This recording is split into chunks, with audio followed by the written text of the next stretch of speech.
So Thunderbolts released recently this weekend. The movie follows some of the better supporting characters from past MCU phases as they come together in their own team-up movie, all trying to figure out where they fit in the MCU. The film has been a hit with audiences and critics. Not groundbreaking, but one of the better reviewed Marvel movies in recent years, hitting over an 80% on Rotten Tomatoes. That's the first MCU film to do so since Guardians 3 back in 2023. Now, despite the good press Thunderbolts is getting, there's still, according to some fans, that lingering feeling of Marvel fatigue. Yes, this movie is good and captures some of the magic from earlier phases, but that general meh feeling towards the MCU is something that Marvel Studios has been trying to shake for a while. Since Endgame and the onset of the pandemic, Marvel movies just haven't hit the same. But why? What's the reason behind it? And is the Thunderbolts a turning point for Marvel? There are more answers than you might think, and we're going to go through as many as we can in today's video.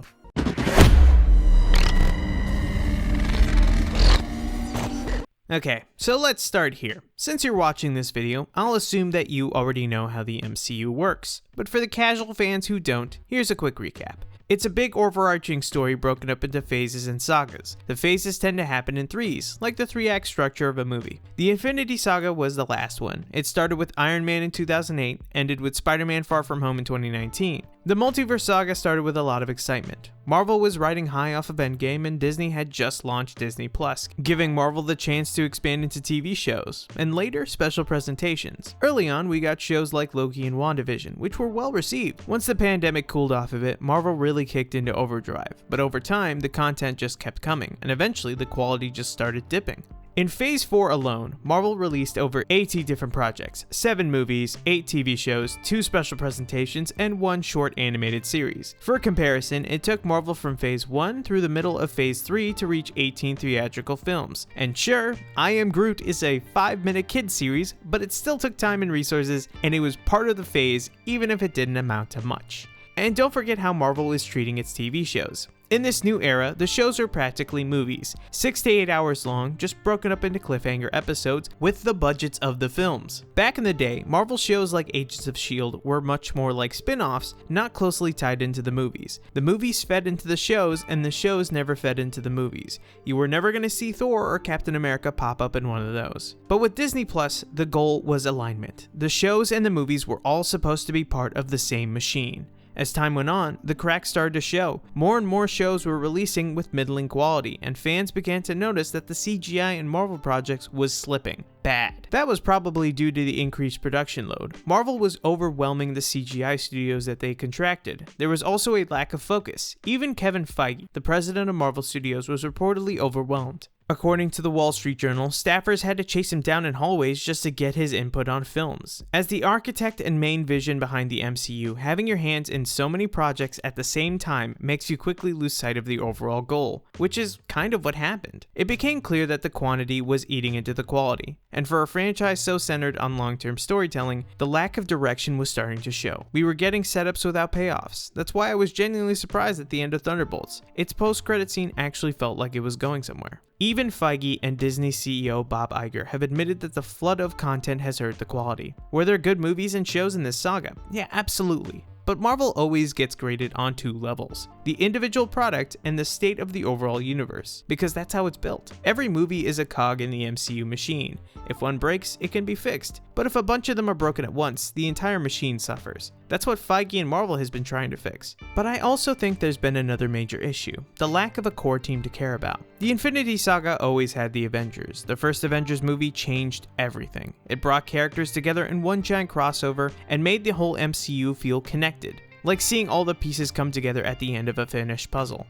After that, every new movie came with the question, how will this tie into the next Avengers? The Avengers films didn't just affect the Avengers themselves, they pushed the whole MCU story forward. The crossovers changed the status quo and influenced what came next, but in the Multiverse Saga, that's been missing. No Avengers movies have come out to shift the narrative. There's no core team. We've just been getting standalone projects with new characters and the occasional tease that maybe they'll show up again later. I say this because, can you honestly ask yourself, who is this saga's Tony Stark? Who is this saga's Steve Rogers? The obvious answer is, oh yeah, we've got Sam Wilson's Captain America and Ironheart now it's Riri Williams who will take in as the genius in a suit role. But that's not what I'm talking about. I'm not talking about the jobs or the powers that these characters possess. I'm talking about the narrative weight. Who are the faces of the MCU right now? When Marvel ended the Infinity Saga, it retired Tony, Steve, and Natasha from being the leads of the franchise. And part of why we cared about them so much was because we saw them all the time. They showed up constantly across the years. Each appearance layered more development onto those characters. But now, most characters don't get revisited for years. That gap in time matters. Take Sam Wilson's Captain America. He's been in the MCU since Winter Soldier. He was a close confidant of Steve's and he got to shine in the supporting role. Then Steve passed him the shield at the end of Endgame.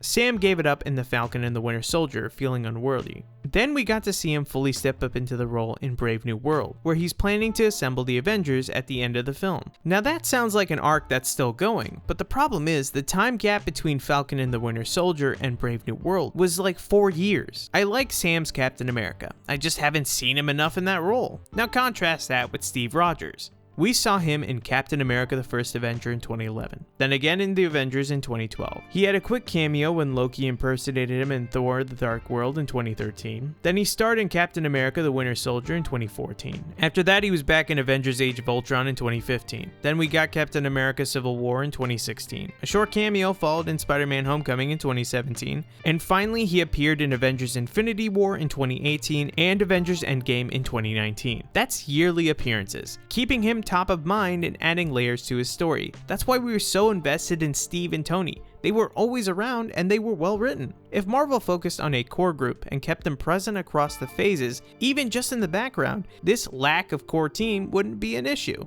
Sam's Captain America movie should have came out a year or two after Falcon and the Winter Soldier. He should have at least had a couple of other appearances in phases 4 and 5 to keep him relevant. But there's also the issue of the villain. Surprisingly, Thanos wasn't originally planned as the ultimate big bad during the Infinity Saga. Joss Whedon added him in The Avengers as a cool little long-term tease. Then in May 2014, Josh Brolin was officially cast to play him across multiple films, locking him in as the central threat. Marvel tried to do that again with Kang the Conqueror, but he was introduced as He Who Remains in Loki, then showed up in Quantumania as multiple variants. But that movie flopped, and actor Jonathan Majors then ran into legal trouble that ultimately cost him his job. There were rumors that his contract stipulated that only he could play Kang variants, so Marvel fired him and pivoted. Now they're setting up Doctor Doom. At Comic-Con last year, Marvel revealed that Robert Downey Jr. would come back and play their version of Doom. That announcement was recent, so any real setup likely won't begin until Fantastic Four leading into Doomsday. That said, Marvel has been course correcting lately.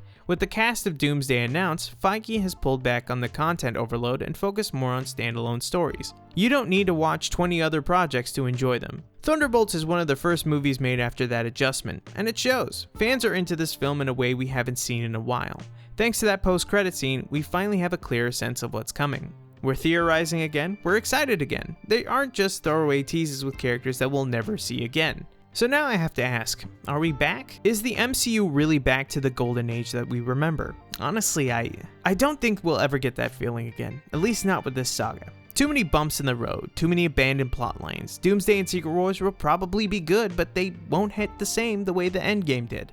Endgame was the payoff to over 10 years of storytelling. By the time that Secret Wars comes out, the Multiverse Saga will be around 6 to 7 years long, but with far less cohesion. There's been too much content without enough purpose, no core group to really rally behind. The villain had to be swapped out halfway through. So yeah, Doomsday and Secret Wars have a very tough job trying to follow Infinity War and Endgame, because people will compare them. Still, I'm glad that Marvel is learning from all of this. They've refined the formula again, and look, I know when I say formula, it can sound like a bad thing in movies, but Marvel did get it right the first time. The MCU is still one of the most profitable movie franchises on the planet. Back in the day, every release felt like an event. You made plans to go see them. Marvel isn't trying to be art house. It's a big budget popcorn movie machine. And sure, they stumbled with the Multiverse Saga, but they're not stopping anytime soon, which means we're in for a wild ride, with whatever saga comes next. Thanks for watching. This was something that I honestly wanted to get off my chest about the Multiverse Saga for a long time. I love the MCU, but I can see it stumbling a bit. But I know eventually it will always come back to deliver. And right before we go, remember that me and Zach are doing